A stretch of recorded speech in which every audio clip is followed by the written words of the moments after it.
I want to talk to you about feedback because there's reasons. I don't just do it for the sheer joy of the game, although I do love the game, and I think it's a very good, again, a good training tool for practicing splitting your attention and detecting patterns. But it feeds into all kinds of things. So, for example, feedback. One of the things that we do with feedback is we really separate out evidence from impact.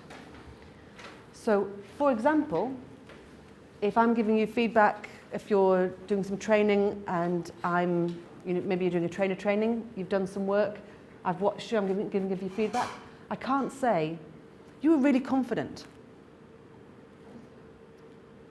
But what I could say is, when you came in, what I noticed was that you stood tall, you spoke in a slow, steady tone, you looked at the whole group, and when somebody asked you a question, you paused before answering them.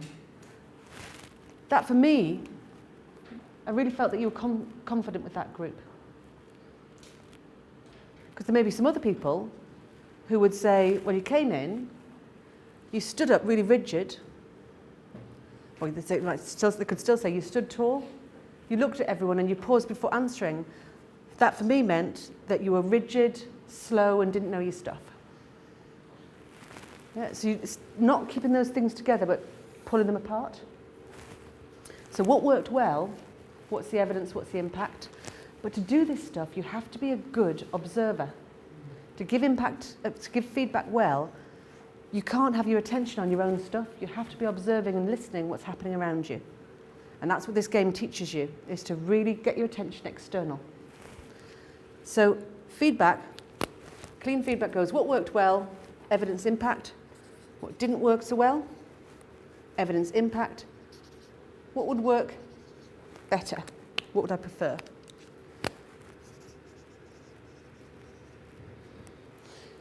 So what we're going to do now is I'm going to be asking you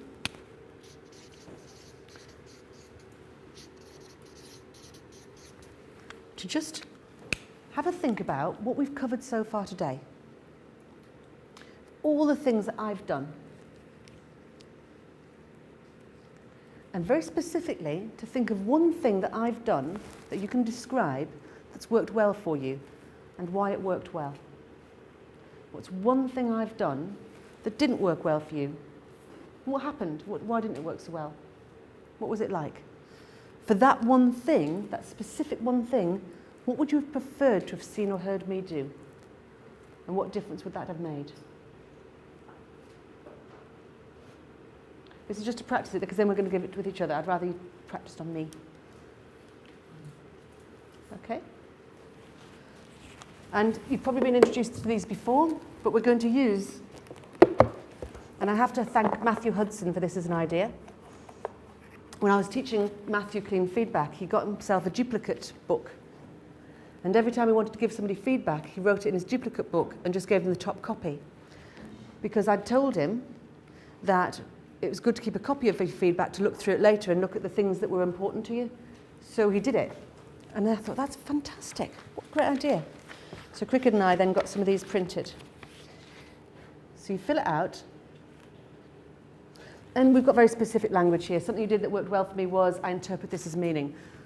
And you can also alter it slightly for whatever context you're using it in. I've just been working with some teacher trainers, and they've put in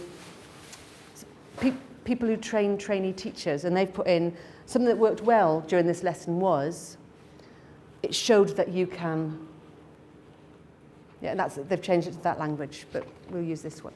So take one, pass them on, and just a couple of minutes, what's one thing I've done, and it can be the smallest thing, it can be a big thing, but it has to be descriptive. Something that irrefutably I said or did or gave out, and then what was the impact of that on you? And it can be something I've done for the whole group, something I've done to one person, something I did to you, said to you. Clive, what would that do for you? If I'd put a break in the morning, what would it have done for you? Because right now there's nothing to motivate me to do it. I know what you want. Yeah. I don't know any why. You don't know what? I don't know why. Why do you want me to do that? A cigarette killer. Go on then, put it in. Addicted to nicotine. Put it in. How you doing? Brain is not working anymore. It's shutting down. Is that the time of day, or is this the... Yeah. Is there anything we can do with that brain? Anything that we could do to help your brain at this time of day? Okay. With lots of this stuff, it's iterative. We will do it over and over again until you become really good at it. And that's when, then when you're good at it, we'll start thinking, what can you do with it?